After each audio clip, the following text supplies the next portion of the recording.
Hello friends, today in the major soil types part 2 we'll talk about black soils. I hope all of you are keeping fit and fine. Friends, in previous video part 1 of major soil types you have done alluvial soils, and today we'll talk about black soils. Black soils are very popular soils in India. They are also known as Ragar soils. They are also known as black cotton soils.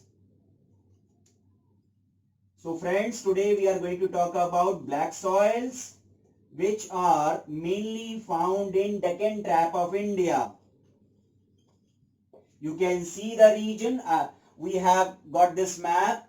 They are mainly found in Deccan Trap. Friends, look at this map. This region is Deccan Trap region. Mainly northwestern, this is the whole region is Deccan Trap, and northwestern part of Deccan Trap. This is northwestern Deccan Trap. Okay, and along with Deccan Trap, it is also found in the plateaus of Saurashtra. You can see this is Saurashtra. Okay, you can see this part. This is Malwa Plateau and Madhya Pradesh. So it is also found in Malwa and Madhya Pradesh.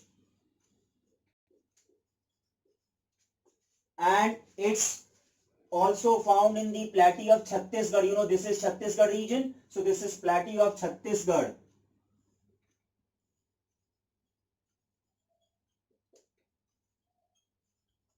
And at the same time, this soil is extended in the valleys of Krishna and Godavari rivers also. We can see from this map,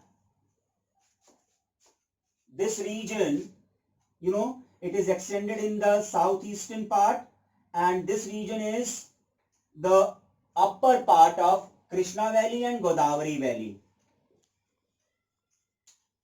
Krishna Valley and Godavari Valley. So to remember, you can learn KG, Krishna Godavari, upper parts of the valley. In this way, you can remember its location. Okay. Now we'll talk about its very important point, formation. As you see this map, this is a Deccan Trap. Actually, this is basalt region. Now, when you talk about formation, you need to remember it is basalt region. Now, friends, I would like to ask you people, what is basalt? Actually, what happened, you all know about volcanic eruption.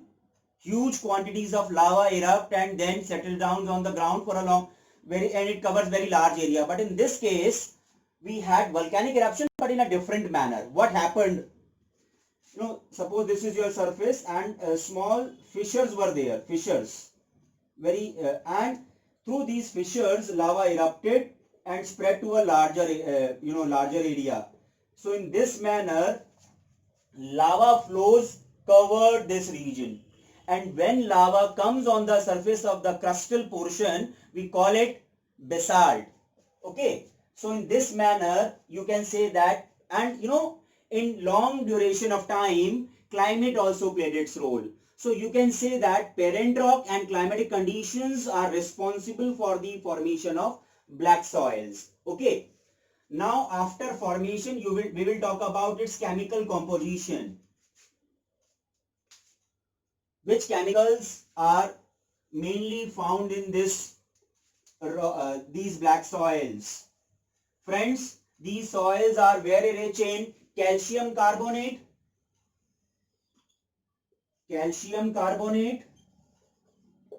and magnesium,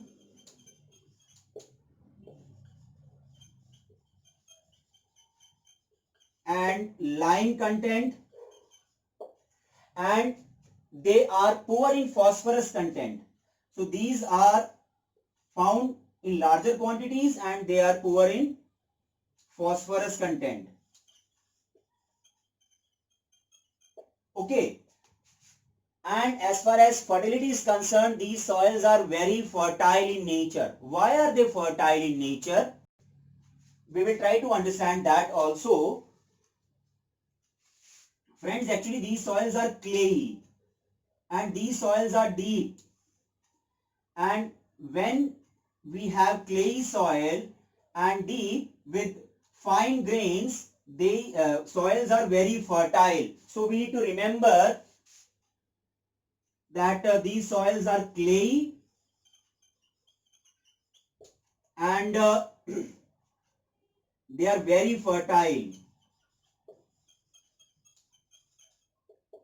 Clayey, deep and very fertile. Okay. Now these soils are very fertile and suitable for cotton cultivation. That is why they are known as black cotton soils also, and locally Rager soil, as we have discussed just now. Now we'll talk about their other important characteristics. These soils swell, and in rainy season they become sticky also, and in dry season they shrink and develop large and deep cracks. And when they develop large and deep cracks during dry season, they retain moisture, and in this manner you can say that self plowing capacity is developed. These soils are known for their self plowing capacity. Why? Because they shrink, they develop large and deep cracks, and aeration takes place. So air goes inside. That is why they are known for their self plowing capacity. Okay friends, now they are also known for their moisture holding capacity. How come this happens? Actually these soils absorb moisture very slowly and lose moisture very slowly. Because of this character of soil, they retain moisture for a very long duration. That is why during dry season, when there is no rain, when in general moisture content is very less, these soils have moisture, and because of this quality of these soils, they are suitable for several crops in dry season, especially rain-fed crops. So without irrigation also, several rain-fed crops are grown in these soils. Okay friends, so we have discussed about their formation, regions, chemical composition, fertility, self-plowing capacity, moisture holding capacity, and which crop. Cotton crop you have already done. For cotton crop they are mainly ideal. So all these points are very important from examination point of view, and in this easy manner you can learn. There is no need to have any kind of rote learning. You just look at the map and visualize the areas where it is found and how does it form, and all these important features and characteristics of this soil. Okay friends, now it is taking too long. In the next video we'll discuss the remaining soils. Thank you very much.